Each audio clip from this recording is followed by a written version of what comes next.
Good morning তোমাদের সবাইকে।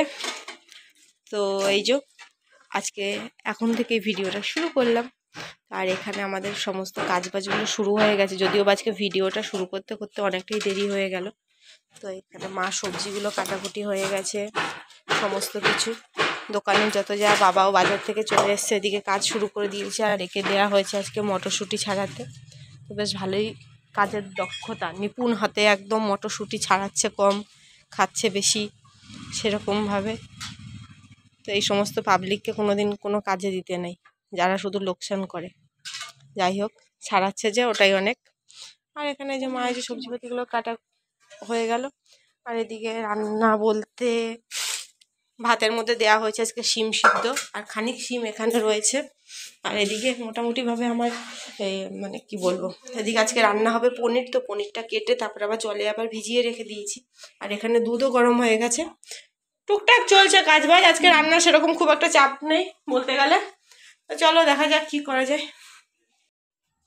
আর এখানে হচ্ছে পনিরটাতে মটরশুঁটি দেবো। তো মটরশুঁটিটা আগে একটুখানি ভাপিয়ে নিচ্ছি, তা না মটরশুঁটির কেমন একটা ভ্যাসকা ভ্যাসকা মতো একটা গন্ধ লাগে, একদম ভালো লাগে না। তো আর একটুখানি এই তো হয়ে এসছে কি হয়ে গেছে। আর একটুখানি মানে ভালো করে টুকরো করে ফুটলে পরেই হয়ে যাবে।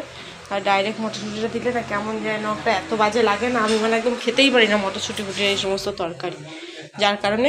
আর তো এই তরকারির জন্য তো সে পনির, ফুলকপি, আলু, মটরশুঁটি সব কিছু দিয়ে। আর ওখানে আবার টিফিনটা করে নেবো। টিফিনে আর কি, আর মানে কেক, চা এই সমস্তই। আর এখানে এখন এই যে মুড়ি খাচ্ছে। আর চলছে এই যে কাজকর্ম আমাদের। চল আবার টিফিনটা করে নিই তারপরে হচ্ছে রান্নাগুলো বসাই। এটা বন্ধ করে দিয়ে টিফিনটা করে নেবো। তো বসে পড়েছি খাবার খেতে। আর এদিকে খাবার খাওয়া চলছে, কারোর কমপ্লিট হয়ে চলে গেছে, বাবার খাওয়া হয়ে গেছে, মায়ের পুরো একদম শেষ মুহূর্ত চলছে। আর আমি সবে এখন বসেছি। তাই যে আজকে মেনু হচ্ছে দেখিয়ে দিচ্ছি, পনির, আলু সব কিছু দিয়ে মিক্স একটা সবজি। আর হচ্ছে এখানে সিম সিদ্ধ আছে। আর এটার মধ্যে আছে হচ্ছে ফুলকপি আলু ভাজা। আর ওখানে হচ্ছে চাটনি। ব্যাস এই হচ্ছে আমাদের মেনু আজকে। তো চলো আমি খাবারটা খেয়ে নিচ্ছি, তোমরাও খাবারটা খেয়ে নাও। ডিমও ছিল, ডিম ছিল একটা, ডিমটা খেয়ে নিচ্ছি। গুড ইভিনিং তোমাদের সবাইকে। আর এই যে সন্ধে একজন বসে পড়লো পড়তে, আর পড়াশোনা। সে এখন খাট ছেড়ে এখন নিচে চলে এসেছে এখন পড়াশোনা করতে। পড়াশোনায় প্রচণ্ড ব্যস্ত। আর এদিকে ভাই এসেছে, তো ভাই দেখছে, ভাইয়ের কাজ করছে। আর এই যে চপ নিয়ে এসেছে। আর এখন এই যে মা এখন বসিয়ে দিয়েছে চা, আর এখন হবে মুড়ি মাখা। চুটুর পুটুর চলে এসেছে আমাদের চুটুর। দুধ নিয়ে আসবো।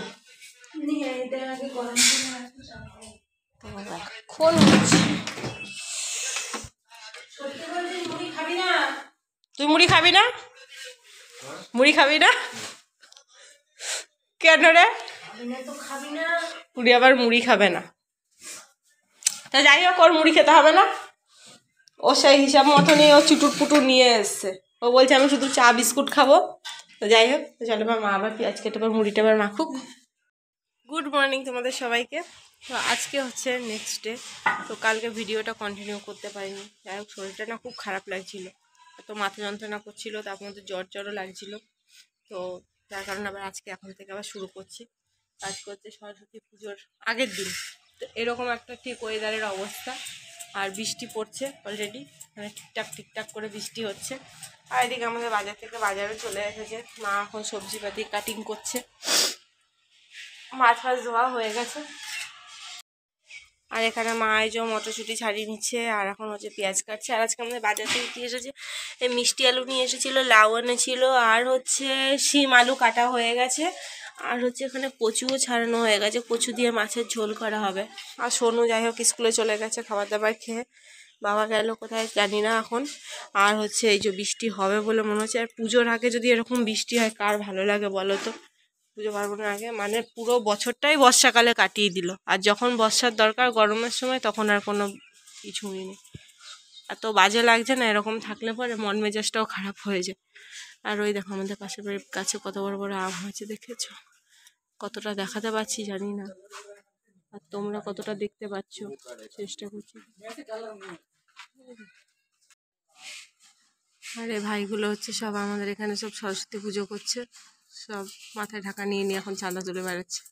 তো দেখাবো আমাদের এখানে সরস্বতী পুজোর প্যান্ডেলটাও দেখাবো। তো বেশ ছোটোখাটো বেশ ভালোই করছে সবার কাছ থেকে চাঁদা নিয়ে। আর এখানে চাও বানিয়ে নিয়েছি, আমি আর মা আবার চাটা খেয়ে নিই, খেয়ে তারপর রান্নাবান্না। এই যে চা হয়ে গেছে আর দুধ গরমও হয়ে গেছে। চলো চাটা খেয়ে নিই, তারপর দেখা যাক কি রান্না করা যায়। আর এখানে রান্না বসিয়ে দিয়েছি। তো রান্নার দিকে আর কি বলবো, তো এখানে কয়েকটা মাছ দিয়ে হচ্ছে কচু দিয়ে তরকারি করব, কচু দিয়ে মানে পাতলা করে একটু ঝোল মতন করব। আর কয়েকটা মাছ দিয়ে হচ্ছে দই দিয়ে করব, ব্যাস। এই জন্য এগুলো আলাদা আলাদা, যেহেতু বাবা আবার দই ফই দিয়ে আবার পছন্দ করে না, আর এটা আমাদের খুবই পছন্দ। তো একবেলার মাছটা আমরা করছি দই দিয়ে, আর একবেলার মাছটা করছি আমরা কচু দিয়ে, ব্যাস হয়ে গেল। তো এইটাকে আলাদা আলাদা এই জন্যই করলাম যে এটাতে তো হলুদটা তো একটু একদমই মানে না দেওয়ার বরাবর, আর ওটার মধ্যে হলুদটা বেশি দিয়েছি ভাজার জন্য, তো এই কারণে। আর একটা জিনিস দেখাচ্ছি তোমাদেরকে,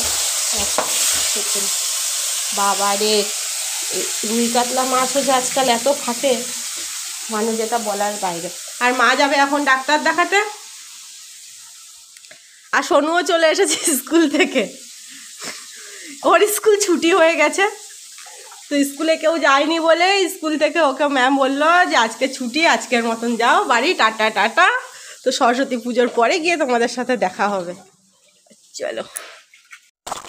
তো এদিকে মা সোনু তো চলে গেছে, মা গেল ডাক্তার দেখাতে। তো আমাকেই বলেছিল যাওয়ার জন্য, কিন্তু আমাদের তাহলে দুজন চলে গেলে রান্না বান্না কিচ্ছু হবে না, আর এসে রান্না করতে করতে অনেকটা দেরি হয়ে যাবে। তো এদিকে আমার শিম আলুর তরকারিটাও হয়ে গেছে, মানে চচ্চড়ি মতন একটু ওই নিরামিষই করেছি, ওইটা কালো জিরা ফোড়ন দিয়ে। আর এদিকে একদিকে মাছগুলো ভাজা হয়ে গেছে, তো ওই কড়াইটাতে একটুখানি মাছের ডিম আর এখানে এই যে বড়া করে নিলাম, বড়াগুলো হয়ে গেছে। তো এই কটাই বড়া হয়েছে, খুব বেশি বড়া হয়নি। আর এখানে তো এই যে মাছটা বসিয়ে দিয়েছি, মাছটা বসিয়ে দিইনি, সবে মশলাটা কষাচ্ছি। তো আমি একটু জল দিয়ে দিয়েছি, যেহেতু দই দেওয়া ছিল। তো দই এমনি শুকনো শুকনো করলে বা দইটা আবার ফেটে হয়ে যেতে পারে, যার কারণে একটু জল দিয়ে তারপরে মশলাটা আমি কষাবো, তারপরে মাছগুলো দিয়ে দেবো। এমনিতেই তো শুকনো শুকনো করবো, তো এই জলটুকুনি একটু কষতে কষতে মাছগুলো তখন ছেড়ে দিয়ে ব্যাস ঢাকা দিয়ে দেবো, ব্যাস হয়ে গেল আমার দই মাছ। এবার জানি না রুই মাছ কাতলা মাছ অত বলতে পারবো না, তবে দই মাছ বলে দিলাম, ব্যাস এটাই। আর এখনও আমার কচুর তরকারিটাও বাকি আছে, বড়াটা হবে তারপরে এই কড়াইটার মধ্যে হচ্ছে কচুর তরকারিটা। তো একা একা কাজ করতে মানে আমার দম বেরিয়ে যাচ্ছে রান্না বান্না করতে, আর কি বলবো। বাইরে ওইদিকে উনুনেও কিছু রান্না বসানো রয়েছে, তো এদিক ওদিক দুদিকই আমাকে মানে দৌড়ে দৌড়ে করতে হচ্ছে। আমাদের স্নান করা হয়ে গেছে, খাওয়া দাওয়া সব কিছু কমপ্লিট। আর এখনও এদিকে মানে দুমাদুম বৃষ্টি, কীরকম অবস্থা দেখো একবার বৃষ্টিতে, রাস্তাঘাট সব কিছু জলে পুরো একদম। তো কোথাও পুরো উঠোনটাতে পর্যন্ত জল জমে গেছে, এমন হালকা হালকা হালকা হালকা এমন বৃষ্টি হচ্ছে। ভালো লাগে বলো দেখি, মানে শীতকালটা পুরো বৃষ্টি বৃষ্টিতেই চলে গেল। আর মা এখন অবধি এই যে থালা বাসন এখনও গুছাচ্ছে, একজন নেজো এদিকে সিনেমা চলছে। তো এখন মনে হচ্ছে কতক্ষণে শোবো আর কতক্ষণে, তবে যাই বল না কেন আজকে চান করতে অত বেশি কষ্ট হয়নি, গরম জলেই চান করা হয়েছে। আর বৃষ্টি হলে কী হবে সেরকম কিন্তু খুব একটা কিন্তু ঠান্ডাও নেই, হয়তো বৃষ্টিটা শেষ হয়ে গেলে যখন রোদ উঠবে তখনই দেখা যাবে হয়তো ঠান্ডাটা পড়বে আবার বেশি করে। তো চলো আজকের মতো আমার বকবকটা এখানেই শেষ করলাম, দেখা হবে নতুন আর একটা ভিডিওতে। ততক্ষণে তোমার সবাই খুব খুব খুব ভালো থাকবে। এখন আমাদের টাটা, গুড বাই।